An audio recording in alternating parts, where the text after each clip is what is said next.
पिछले एपिसोड में हमने जाना कैसे धरती पर जीवन की उत्पत्ति हुई। आज के इस वीडियो में हम बात करने वाले हैं कि किन कारणों के चलते धरती से डायनासोर्स का अंत हुआ।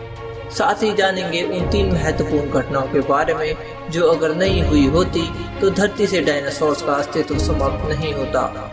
डायनासोर्स एक ऐसी भयानक प्रजाति जिसने आज से लगभग 25 करोड़ साल पहले ट्रायसिक काल में जन्म लिया और आज से लगभग 6.5 करोड़ साल पहले क्रीटेशियस काल तक अस्तित्व में रहे।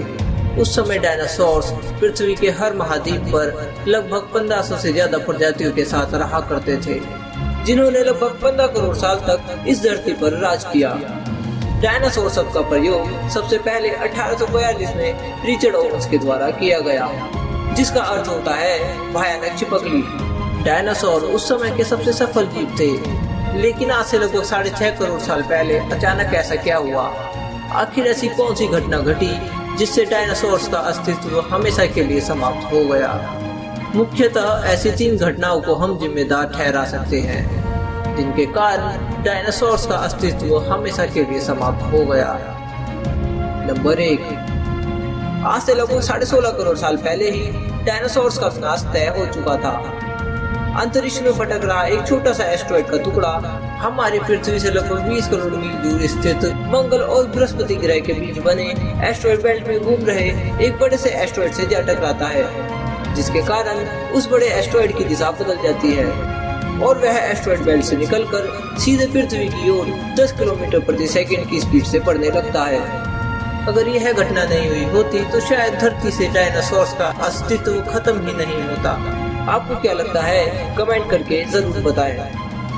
नंबर 2, आज से लगभग 6.5 करोड़ साल पहले धरती पर सब कुछ सामान्य चल रहा था, लेकिन जब यह एस्ट्रॉइड पृथ्वी से लगभग 3,86,884 किलोमीटर की दूरी पर था तो शायद इस धरती से डायनासोर का अंत नहीं होता यदि यह एस्ट्रॉइड चांद से टकराया होता। लेकिन नियति को कुछ और ही मंजूर था, इसलिए यह 2 ट्रिलियन टन वजनी 40 किलोमीटर बड़ा एस्ट्रॉइड चांद के बहुत ही नजदीक से गुजर गया। जैसे ही यह एस्ट्रॉइड पृथ्वी के वातावरण के संपर्क में आया तो इसकी रफ्तार बहुत ही ज्यादा बढ़ गई थी। उस वक्त इसकी रफ्तार लगभग 20 किलोमीटर प्रति सेकंड हो गई थी। पृथ्वी के वातावरण में प्रवेश करते ही यह एस्ट्रॉइड वायुमंडलीय दबाव के कारण आग का गोला बन गया। इसकी रफ्तार इतनी ज्यादा थी कि इसने सिर्फ 4 मिनट में ही अटलांटिक महासागर को पार कर लिया और कुछ ही मिनटों में यह एस्ट्रॉइड मैक्सिको की खाड़ी के पास जमीन से जा टकराता है और इसके कारण लगभग 35,000 डिग्री सेल्सियस की ऊर्जा वाला एक भयानक विस्फोट होता है। नंबर 3, कुछ वैज्ञानिकों का यह भी मानना है कि अगर ये एस्ट्रॉइड 30 सेकंड पहले या बाद में धरती से टकराता तो ये जमीन के बजाय अटलांटिक या प्रशांत महासागर के गहरे पानी में गिरता। अगर ऐसा होता तो शायद समुद्र का पानी भाप बनकर उड़ गया होता और शायद डायनासोरों को कम नुकसान पहुंचता। और इसके बाद ही शुरू होती है डायनासोर्स के अंत की विनाश लीला। आपको क्या लगता है? हमें कमेंट करके जरूर बताएं। यह विस्फोट इतना शक्तिशाली था कि इसके टकराते ही धरती की लाखों टन धातु अंतरिक्ष में चली गई। टकराव वाली जगह पर करीब 180 किलोमीटर चौड़ा और 20 किलोमीटर गहरा गड्ढा हो गया। इसके 800 किलोमीटर के दायरे में तापमान 3000 डिग्री सेल्सियस तक पहुंच गया और 800 किलोमीटर के वृत्ताकार गहरे में आने वाला प्रत्येक जीव इससे निकलने वाली गर्मी और रेडिएशन के कारण तुरंत मर गया। ये टक्कर हिरोशिमा और नागासाकी पर हुए परमाणु बम विस्फोट से अरबों गुना ज्यादा शक्तिशाली थी। इस टक्कर के कारण उस जगह से धूल का एक महाभयंकर गुब्बार उठने लगा। ये गुब्बार इतना खतरनाक था कि इसने कुछ ही समय में पूरी पृथ्वी को धूल के बादलों से ढक दिया, जो कि इतने घने थे कि इनको पार करके सूरज की रोशनी भी पृथ्वी तक नहीं पहुंच पा रही थी। लेकिन ये तो बस शुरुआत थी उस महाविनाश की जो आने वाले कुछ सालों में होने वाला था। इस टक्कर के लगभग 15 मिनट बाद पृथ्वी के सेंटर में भयंकर कंपन पैदा हुआ, जिसके कारण पृथ्वी पर जगह जगह बहुत तीव्र भूकंप आने लगे।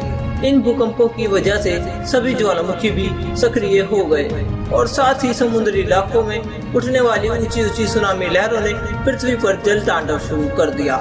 और विस्फोट की वजह से जो लाखों टन मेटल, पत्थर और धूल अंतरिक्ष में गई थी, वो ग्रेविटेशनल पुल के कारण लगभग 40 मिनट के बाद आग के गोलों के रूप में पूरी धरती पर बरसने लगे। साथ ही धूल का एक बहुत बड़ा तूफान 6000 किलोमीटर प्रति घंटे की रफ्तार से पृथ्वी के दूसरी तरफ मौत लेकर आ रहा था। पृथ्वी के ऊपर से बादलों की परत न हटने के कारण तापमान लगभग 200 डिग्री सेल्सियस तक पहुंच गया, जिसके कारण जो डायनासोर विस्फोट की जगह से कोसों दूर थे, वे भी इस गर्मी से बच नहीं पाए। और कुछ ही दिनों में सूर्य का प्रकाश न मिलने के कारण धरती पर मौजूद सभी इलाकों के पेड़ पौधे धीरे धीरे मुरझाकर सूखने लगे। इस टक्कर के कारण 100 बिलियन टन सल्फेट वातावरण में फैल गई थी, जो कि धरती को 1 दशक तक ठंडा करने और उस वक्त के जीवन को काफी हद तक खत्म करने के लिए पर्याप्त था। ऐसे में शाकाहारी डायनासोर और अन्य शाकाहारी जीवों ने भोजन के अभाव में दम तोड़ दिया और उनके बाद अब बारी थी मांसाहारी जीवों की, जिससे निजात पाने के लिए डायनासोर के एक समूह ने दूसरे समूह पर हमला करना शुरू कर दिया। जो ज्यादा ताकतवर होता वो दूसरे को मारकर खा जाता। लगभग 1 साल के बाद डायनासोर्स की 70 से 80% प्रजातियां खाने और पानी के अभाव में विलुप्त हो चुकी थी। बाकी बचे हुए डायनासोर भी अपना अस्तित्व बनाने के लिए एक दूसरे को अपना शिकार बनाने लगे और कुछ ही समय में डायनासोर्स पूरी तरह से विलुप्त हो गए। इस महाप्रलय के कारण धरती से कुल 90% प्रजातियां लुप्त हो गई थी और जो 10% जीव जिंदा बच गए, उनमें से भी सिर्फ वही जीव जिंदा रह सके जिनका वजन 25 किलोग्राम से कम था। लेकिन एक ऐसी भी प्रजाति थी जिसने अपने आप को इन सभी हमलों और प्राकृतिक आपदाओं से बचा लिया था, और वो थे मैमल्स। उस समय ये छोटे छोटे स्तनधारी जीव डायनासोर से बचने के लिए जमीन के अंदर बिल बनाकर रहा करते थे। धीरे धीरे पृथ्वी पर खाने की कमी होती गई और इन मैमल्स ने जो भी कुछ मिला उसे खाना शुरू कर दिया। जैसे जैसे समय बीतता गया, पृथ्वी के ऊपर से बादलों की परत हटती गई। एक बार फिर से सूरज की रोशनी ने धरती को स्पर्श किया और धरती पर सब कुछ सामान्य हो गया, और यही मैमल्स आगे चलकर नई प्रजातियों के उद्भव का कारण बने। कुछ वैज्ञानिक डायनासोर के अंत का कारण उल्कापिंड को न मानकर बड़े पैमाने पर ज्वालामुखी विस्फोट को भी मानते हैं।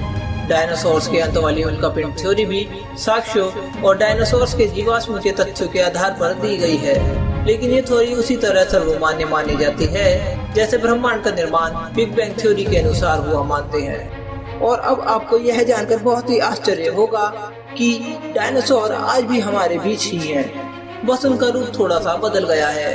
रिवर्स जेनेटिक इंजीनियरिंग और जीवाश्म रिपोर्ट दोनों ही यह बताते हैं कि आज के समय के पक्षी आधुनिक पंख वाले डायनासोर्स ही हैं। अधिकतर जीवाश्म वैज्ञानिक भी यही मानते हैं कि वर्तमान समय के पक्षी डायनासोर्स के ही वंशज हैं, लेकिन यह महाप्रलय नए और छोटे जीवों के लिए बहुत ही लाभदायक थी। इस प्रलय में मैमल्स जैसी प्रजाति बच गई थी, लेकिन मैमल्स क्या थे और कैसे बच गए, इंसान धरती पर कैसे आए, जानेंगे नेक्स्ट वीडियो में।